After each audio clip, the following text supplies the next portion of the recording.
នេះបើសិនតែខ្ញុំនៅក្នុងវិស័យហ្គេមដូចមុនវិញខ្ញុំចេញបាត់ទៀតហើយនេះទុកលេងទៀតហើយតែខ្ញុំកាត់បានណាមិនសិនស្អាត99.99មិនសិនគេទិញថ្មីបងប្អូនពុត skin ប្រើខេសប្រើអីទៅ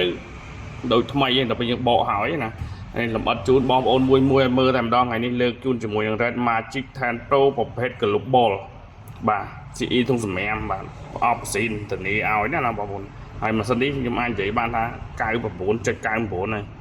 បាទលំអិតតិចឲ្យមើលតែម្ដងចាំបងប្អូនដែលមានតម្រូវការណាអាចប្រមើលដល់ទីតាំងរបស់ខ្ញុំបានបើនិយាយអំពីប្រភេទនេះគឺ Global version ប្រភេទ RAM 16 512G Snapdragon 8 Elite ហើយបើយើងនិយាយពីrefresh Hz វិញណាបងប្អូនរហូតដល់144 Hz អញ្ចឹងបងប្អូនសឹងតែកប់បែបគ្រប់បែបយ៉ាងហើយសម្រាប់ការ run game ណាបងប្អូននេះជាមួយនឹងរូបរាងដ៏ស្រស់ស្អាត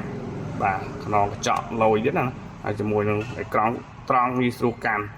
អញ្ចឹងជាមួយនឹងខ្ញុំមកជាមួយនឹងឆ្នាំសា original cache ដូចជា3 free cache ឲ្យ3ទៀតតែម្ដងណាបាទខ្ញុំមកជាមួយ cache 3ទៀតជាមួយតម្លៃឲ្យសមរម្យសម្រាប់បងប្អូនដែលមានតម្រូវការជាមួយម៉ាស៊ីន Global បងប្អូនដែលខ្ញុំកាត់បានគឺតម្លៃតែសមរម្យ